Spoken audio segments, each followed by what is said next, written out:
오늘 우리에게 주시는 하나님의 말씀은 마태복음 6장 10절 말씀입니다. 제가 읽어드리겠습니다.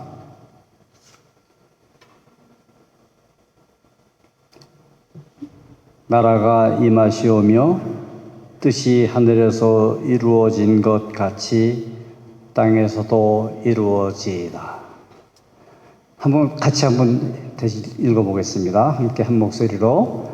나라가 임하시오며 뜻이 하늘에서 이루어진 것 같이 한 땅에서도 이루어지이다. 아멘. 오늘 우리 말씀은 우리가 지금 주님 가르쳐 주신 기도, 주기도문을 계속 연구하고 묵상하고 있는데요. 오늘은 제목이 나라가 임하시오며. 주기도문은 다 어릴 때부터 외우던 거기 때문에 그냥 주기도문 하면 생각 없이 자동으로 이렇게 나오는 경우가 참 많아서 실제로 주기도문이 예수님께서 직접 가르쳐 주신 기도문임에도 불구하고 의외로 생각 없이 그 기도문을 하나의 요식 행위 같이 그냥 아무 생각 없이 외울 때가 참 많이 있어요.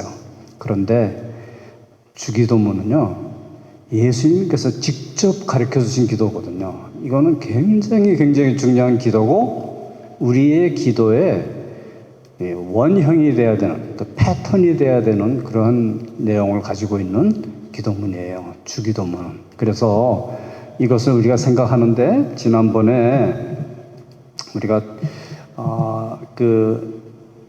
하늘에 계신 우리 아버지, 그다음에 두 번째로 이름이 거룩히 여김을 받으시오며, 오늘은 세 번째로 나라의 임하옵시며 하는 그 제목을 가지고 이제 이 말씀을 상고해 보려고 합니다.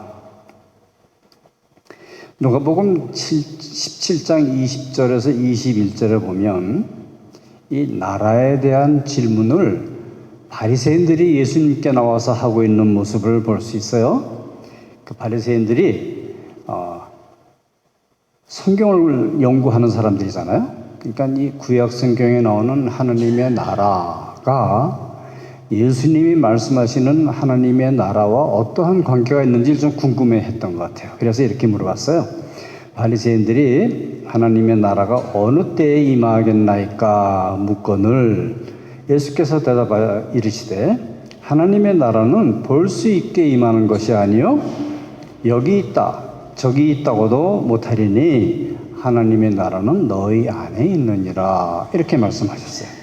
그러니까 이 하나님의 나라가 우리 안에 있다라고 하는 이 말씀이 그때 당시에 바리새인들이 알아들을 수 있었을 것 같으세요? 없을 것 같으세요?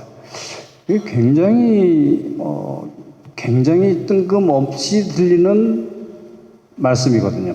우리 안에 하나님의 나라가 있다고요? 그것이 과연 가능합니까? 바리새인들은, 유대인들은요, 구약을 믿고 구약을 연구하고 있었죠.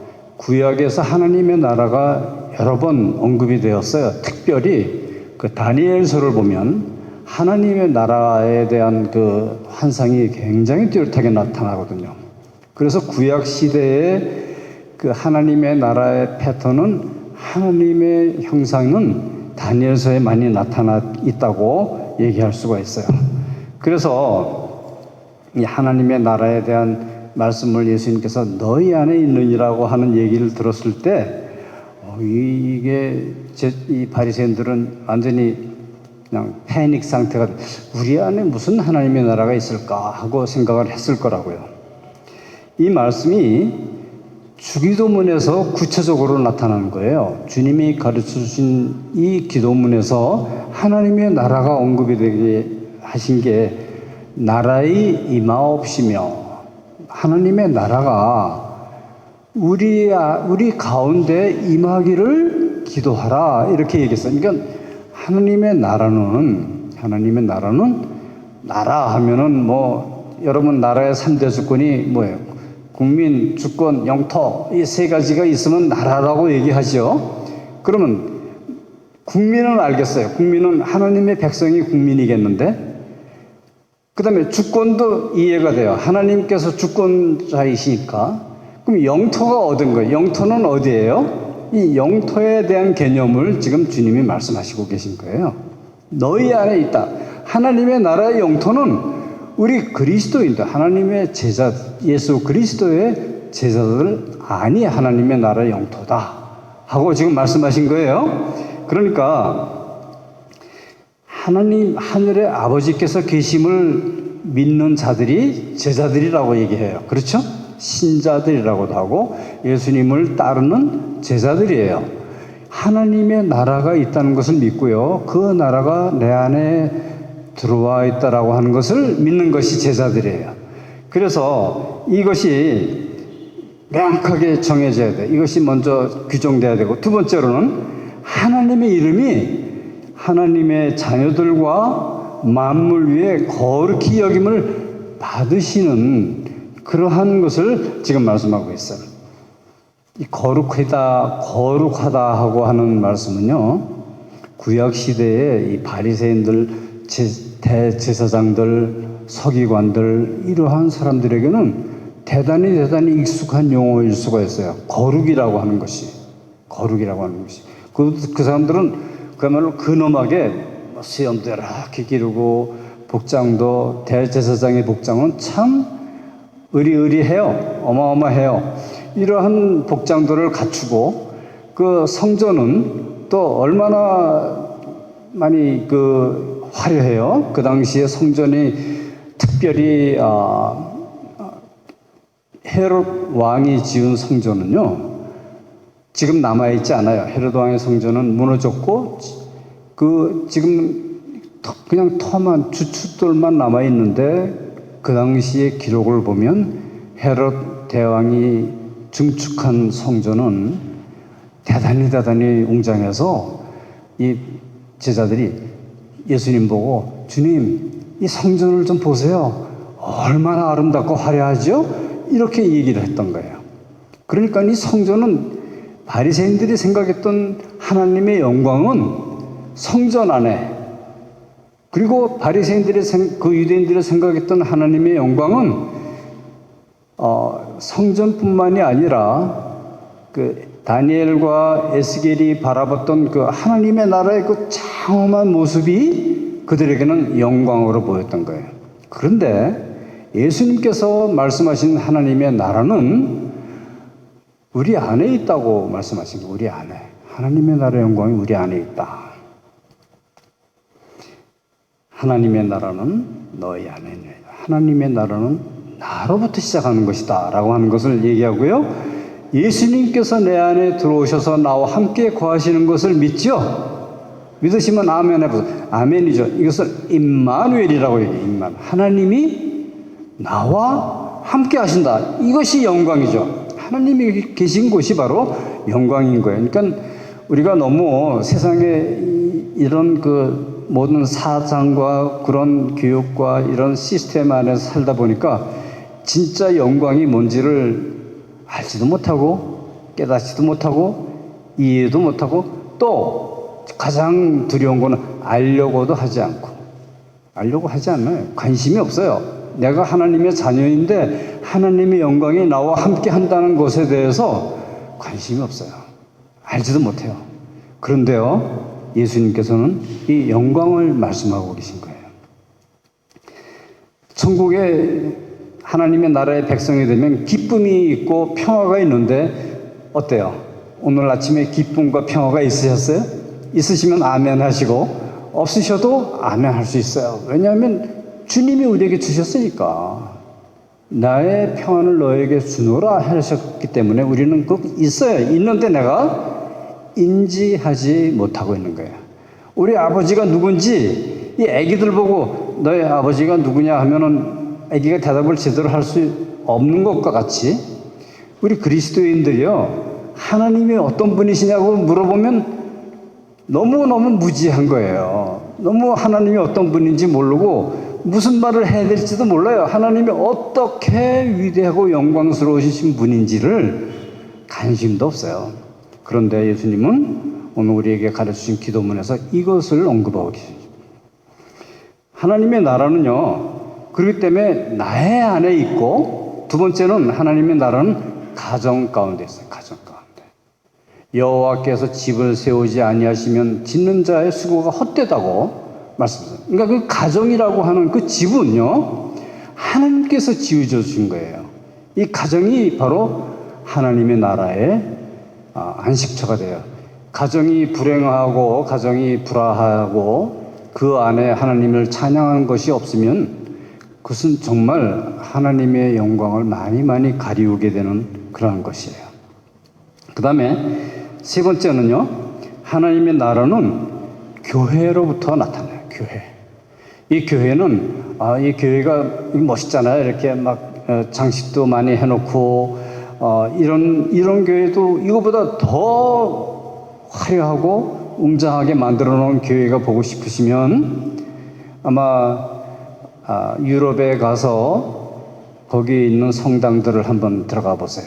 얼마나 화려하고, 여러분이 그 이탈리아의 베드로 성당이나 이런 데 한번 들어가 보면 어마어마하다고요.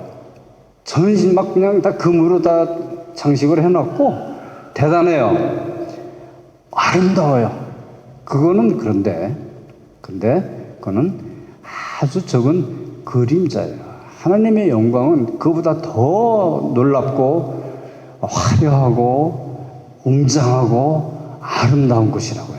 그 하나님의 영광이 교회에 있어요. 우리 교회가 소명장로교회가 한때는 아주 큰 교회로서 맨하탄에서 이름이 떨쳐졌었지만 지금은 많이 작아졌죠. 그럼에도 불구하고 이것은 교회예요. 하나님이 이곳을 통치하시는 교회예요. 이거를 알고 계셔야 돼요. 그리고 하나님의 나라예요. 하나님의 나라의 한 부분이에요. 그래서 이것에 하나님의 영광이, 하나님의 나라가 이곳에 임하고 있는 거예요. 그 다음에 이 하나님의 나라는요, 정말 그 눈에 띄어나게 드러나고 있는 하나님의 나라는 바로 예수님이 다시 오실 재림하실 때에 나타나는 거예요. 하나님의 나라가 천군 천사의 나팔과 함께 예수님께서 영광 중에 구름을 타시고 이 땅에 내려오실 그때에 하나님의 나라가 임재하는 거예요. 모든 사탄과 악의 세력은 다 물러나고 다 그들은 무저갱 속에 끝이 없는 갱 속에 갇히고 하나님께서 직접 통치하시는 그 나라, 이것이 하나님의 나라예요. 그러니까 예수님께서 우리에게 말씀하신 그 기도문, 나라의 임하옵시고 하나님의 나라가 임한다라고 하는 것은 이러한 뜻을 가지고 있는 거예요. 그래서 사도행전에 보면 이렇게 말씀하고 계세요. 갈릴리 사람들아, 어찌하여 서서 하늘을 쳐다보느냐? 너희 가운데 하늘로 올리우신 이 예수는 하늘에 가심을 본 그대로 오시리라. 이렇게 말씀하셨고요.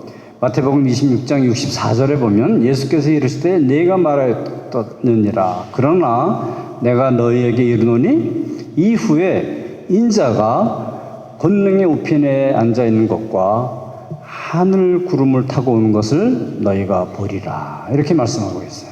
이것이 정말 하나님의 나라가 physically, spiritually 이 땅에 임하고 있는 것을 보여주시는 장면이에요.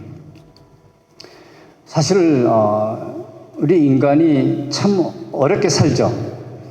힘들게 살아요. 질병과 고통과 빈곤과 무지와 그 다음에 이런 여러 가지 행포 가운데서 연약해서 말할 수 없는 괴로움 가운데 살고 있다고 볼 수도 있어요. 그런데 하나님의 나라가 임하실 때에는 그러한 모든 것은 다 지나가고 정말 우리 앞에 낙원이 고통도 없고 괴로움도 없고 사망도 없고 질고도 없는 그러한 나라가 우리 앞에 펼쳐진다고 하는 것을 성경은 말씀하고 있어요. 오늘 말씀을 결론을 맺겠습니다. 하나님을 모시고 하나님의 통치에 순복하는 그곳이 바로 하나님의 나라예요. 내 안에 있는 하나님의 나라예요. 하나님을 가정에 모시고 하나님이 그 가정의 주인 되게 하시는 것이 바로 하나님의 나라예요. 하늘나라의 이 땅에서 하나님을 송축하고 하나님을 찬양하는 백성들이 모여서 예배하는 교회가 바로 하나님의 나라예요. 그리고 예수 그리스도께서 심판주로 오셔서 모든 마귀의 세력을 다 물리쳐 버리시고 이 땅에 하나님의 영광이 내려오는 그것이 바로 하나님의 나라예요. 우리가 사모하는 나라예요. 그래서 저는 이제 가끔 이런 생각을 해요. 하나님의 나라가 어디 있어요? 그렇게 뭐 눈에 보이지도 않고 뭐 그렇잖아요. 천만의 말씀이에요. 여러분이 이 세상을 얼마나 오래 사실 것 같으세요?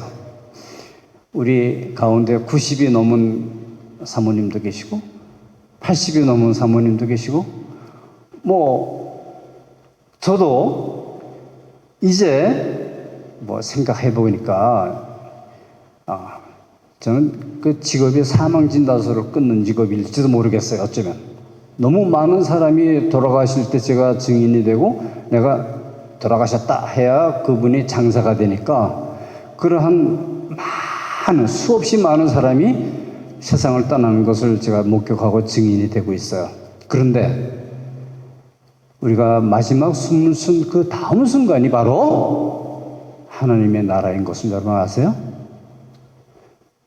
어떤 사람들에게는 마지막 숨을 쉰 그 다음 순간은 지옥이 될 거예요. 엄청난 심판이 될 거예요. 그러나 하나님의 나라를 마음에 품고 사는 사람들에게는 마지막 숨을 쓴 그 다음 순간은 낙원인 것을 아시기 바라요. 이것이 우리에게 주신 복음이에요. 이 하나님의 나라가 우리 모든 성도들에게 바로 내 안에 있는 하나님의 나라가 되시기를 축원합니다. 네, 기도하겠습니다. 하나님 아버지 감사합니다. 오늘 주님의 거룩한 날 적은 무리가 모였지만 이곳에 하나님의 나라가 선포되게 하신 것을 감사합니다.